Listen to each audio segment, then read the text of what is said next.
Hello दोस्तों, स्वागत है आप लोगों का एक बार फिर से हमारे YouTube चैनल कहानी दिल से में। आज की कहानी हम लेकर आए हैं आप लोगों के लिए, जो आप लोगों के दिल को छू जाए। आई होप कहानी पसंद आए। अगर कहानी पसंद आए तो लाइक करें वीडियो को, चैनल को सब्सक्राइब करें। चित्तौड़गढ़ की रहस्यमय बावड़ी, जहाँ रात में जल खुद चमक उठता है। अनसुनी और रहस्यमय कहानी। कभी सोचा है एक ऐसी बावड़ी जो सैकड़ों साल पुरानी है, पर आज भी उसका पानी चमकता है जैसे उसमें कोई रत्न घुला हो। रात के समय जब बाकी जगह अंधेरे में डूब जाती है तो इस बावड़ी के जल में हल्की सी नीली आभा उठती है। लोग कहते हैं वहाँ रानी पद्मावती की आत्मा का प्रकाश झिलमिलाता है। स्वागत है आप लोगों का एक बार फिर से चित्तौड़गढ़ की रत्नकुंड बावड़ी की कहानी में। आई होप कहानी पसंद आए। भाग 1, रत्नकुंड का इतिहास। चित्तौड़गढ़ किले के भीतर विजय स्तंभ के पास एक पुरानी बावड़ी है जिसे रत्नकुंड कहा जाता है। इसे राणा रत्न सिंह के काल में बनवाया गया था ताकि युद्ध के समय किले के भीतर जल का अभाव न हो। पर इस बावड़ी का निर्माण किसी साधारण शिल्पकला ने नहीं, बल्कि एक संत महिला रत्नावती ने करवाया था। रत्नावती कोई रानी नहीं थी, बल्कि एक भक्ति में लीन साध्वी जो जल को जीवित शक्ति मानती थी। उन्होंने कहा था, ये बावड़ी तब तक सूखेगी नहीं जब तक इस भूमि में सच्चाई और आस्था जिंदा है। नंबर 2, रात में जगमगाती बावड़ी का रहस्य। कहा जाता है कि रत्नावती ने बावड़ी के तले में कुछ विशेष रत्न रखवाए थे। पन्ना, नीलम, मोती और मणिक।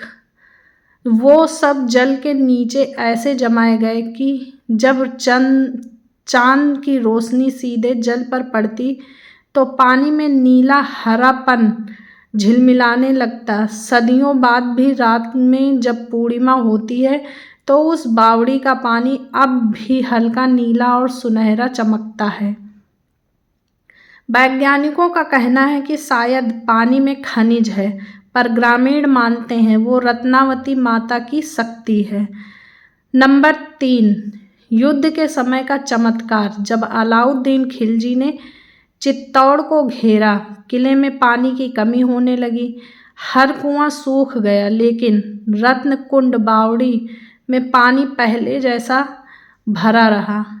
यही वजह थी कि सैनिक आखिरी सांस तक डटे रहे। लोगों ने इसे चमत्कार कहा और रत्नावती को जल माता के रूप में पूजना शुरू किया। नंबर 4, जौहर की रात का दर्द। उस रात जब रानी पद्मावती ने जौहर किया तो रत्नावती बावड़ी के पास खड़ी थी। कहा जाता है उन्होंने अपने आंसुओं की कुछ बूंदें उस बावड़ी में गिराई और कहा, आज यह जल सिर्फ प्यास नहीं बुझाएगा, बल्कि इस धरती के दुखों को भी धो देगा। उस दिन के बाद कभी कभी पानी की सतह पर हल्की गुलाबी आभा देखी जाती है, जिसे लोग रानी पद्मावती की अग्नि की छाया मानते हैं। नंबर 5, आधुनिक युग में रहस्य। आज भी जब कोई पर्यटक उस बावड़ी के पास जाता है तो एक ठंडी हवा का झोंका चेहरे को छूता है, मानो कोई अदृश्य उपस्थिति वहां अब भी है। रात के समय जब पूरा किला शांत होता है तो उस बावड़ी से हल्की जल लहरों की ध्वनि सुनाई देती है, जैसे कोई अदृश्य शक्ति अब भी जल की रखवाली कर रहा हो। भाग 6, स्थानीय लोगों का विश्वास।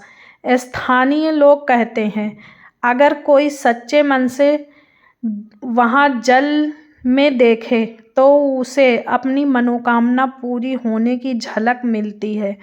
हर वर्ष शायद पूर्णिमा की रात कुछ ग्रामीण वहां दीपक जलाकर रखते हैं। कहते हैं इस बावड़ी का जल ही धरती की नाड़ी है, नंबर 7, आस्था या विज्ञान। इतिहासकार कहते हैं ये चमक शायद खनिज तत्वों से होती है, पर आस्था कहती है यहाँ स्त्री की आह, त्याग और शक्ति जुड़ जाए, वहाँ जल भी जीवित हो जाता है। ऐसे ही रत्नकुंड बावड़ी आज भी इस बात की साक्षी है कि भक्ति, वास्तुकला और आस्था साथ मिलकर चमत्कार बनाते हैं। भावनात्मक निष्कर्षों और बावड़ी, वो जो जल, वो नीली रोशनी, सब आज भी याद दिलाती है कि चित्तौड़ की धरती सिर्फ वीरों की नहीं है, बल्कि मातृशक्ति की भी प्रतीक है।